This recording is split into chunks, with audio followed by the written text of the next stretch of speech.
बोर्डमास का नियम। और बोर्डमास का नियम आपने 6वीं क्लास से पढ़ा होगा बेटा मैथ में सरलीकरण नामक टॉपिक में।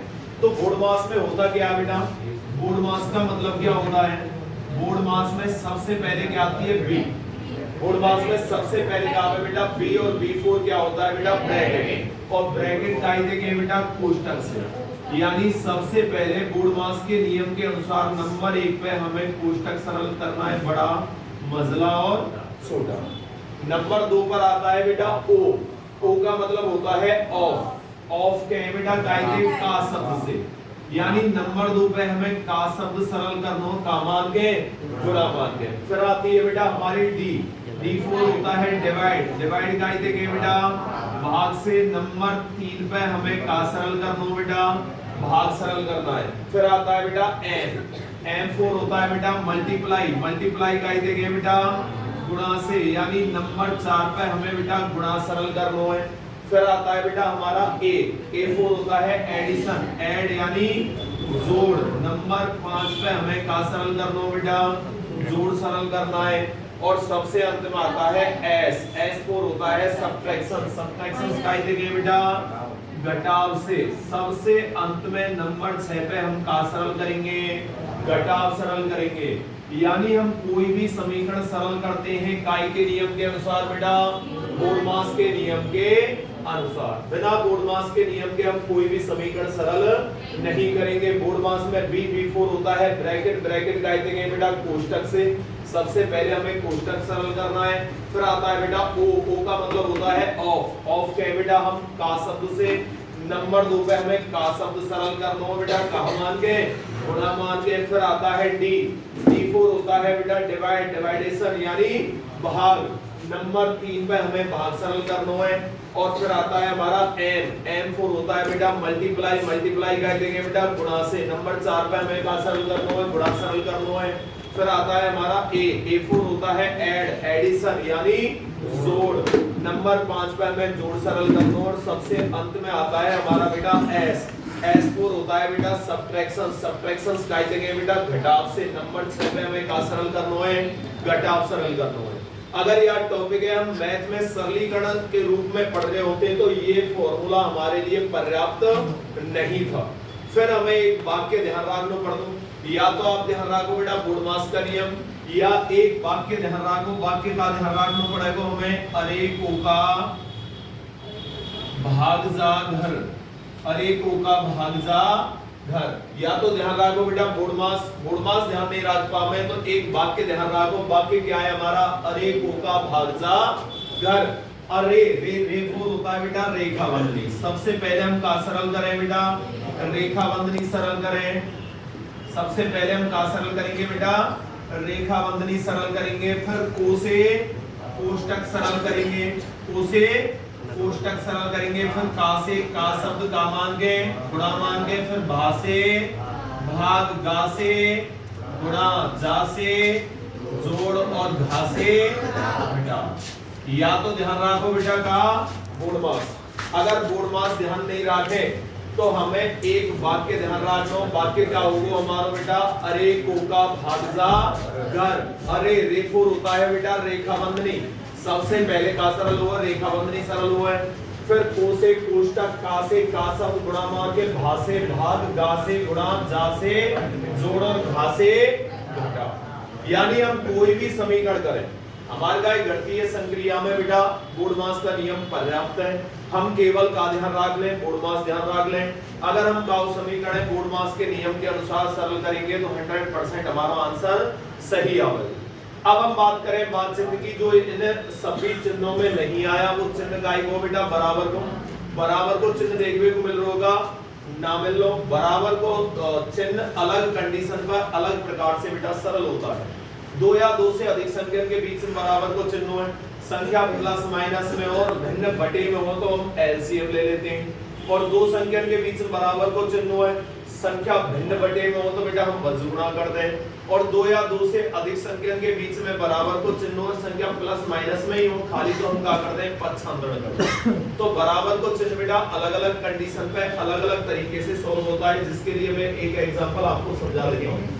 इधर ध्यान दो, जैसे मान लो हमारा कोई एग्जांपल दे दियो x बटे 8 बराबर 128 बटे x में x का मान क्या होगा, x का मान क्या होगा। इधर ध्यान दे लो बेटा, हमारा सवाल का दियो, सवाल हमारा का हो बेटा x बटे 8 बराबर 128 बटे x में x का मान क्या होगा।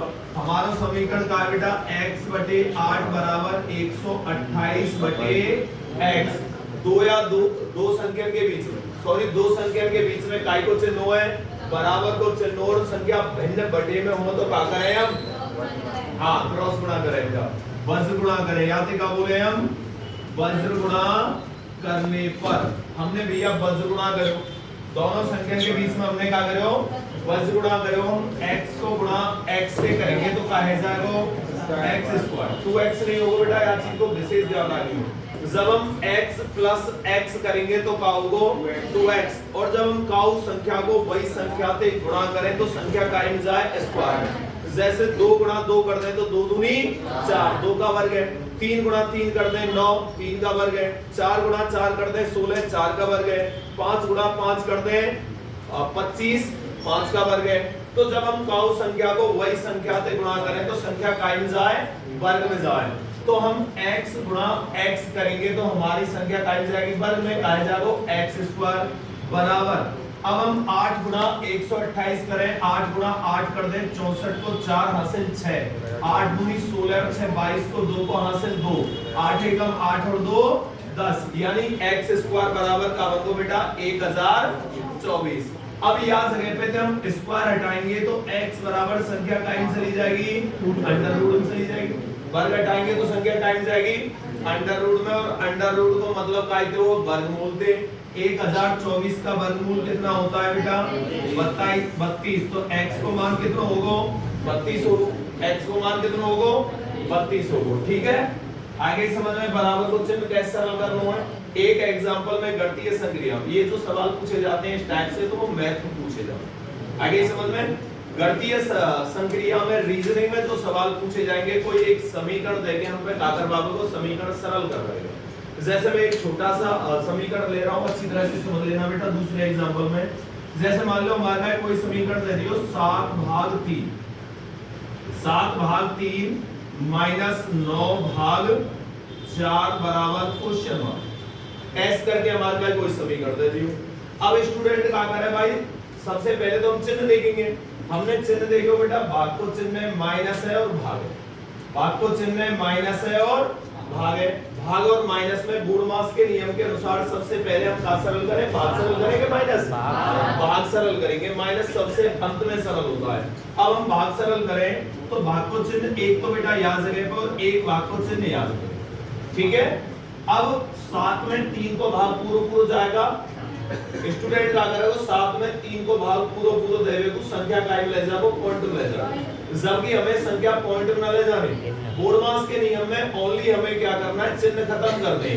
अब भाग को चिन्ह खत्म करवे को, भाग का मतलब काय दो बटे दो, जब 3 को भाग 7 में पूरा ना जा रहा तो हम लिख देंगे 7/3, माइनस है तो बेटा माइनस। अब 9 में 4 को भाग पूरा ना जा रहा तो लिख देंगे 9/4। अब दो व्यंजन के बीच में बेटा प्लस या माइनस के चिन्ह होते हैं, काले ले हम एलसीएम ले लें, 3 और 4 को एलसीएम, वह छोटी से छोटी संख्या जहां में दोनों संख्या को का चले जाए भाग चले जाए, वो का कहलावा है एलसीएम कहलावा, लासापा कहलावा, ठीक है। तो 3 चौका 12, ठीक है, वैसे लिखा रहे ना, तो एलसीएम लिखा रहा हूं, जान दूंगे 3 और 4 है ना, एस करके लिखा रहे हैं हम एलसीएम, कै को भाग 2 को भाग 3 में जाएगा 2 दूनी 4, कै को भाग 2 को भाग 3 में जाएगा 2 एकम 2, अब 3 को भाग बेटा 1, इनके आपस में क्या कर देंगे गुणा 2 गुणा 2 गुणा 3, 2 दूनी 4 और 4 3, एलसीएम कितना आएगा, एलसीएम कितना आएगा बेटा 12 आएगा, एलसीएम 12 आएगा। अब 3 को भाग 12 में देंगे तो 3 चौका कितनी बार को 4 बार, तो यहाँ गुणा 4 कर देंगे 7 चौका 28, माइनस है तो माइनस बेटा, 4 को भाग 12 में देंगे 4 3 को 3 बार को तो यहाँ गुना 3 कर देंगे, 9 3 27। अब 28 में से 27 के तो 1 बटे कितनो, ये का है वो मानो आंसर है वो। यानी हमें कंप्लीट भाग देने की कोई आवश्यकता नहीं। संख्या क्वांटम में हमें ना ले जानी, जब कंप्लीट भाग नहीं जाता है तो बेटा संख्या हमें काय में ले जानी है, बटे में। ठीक है, या नियम के अनुसार हमें क्या करना बेटा, समीकरणों को सरल करना। ठीक है, छाप दो।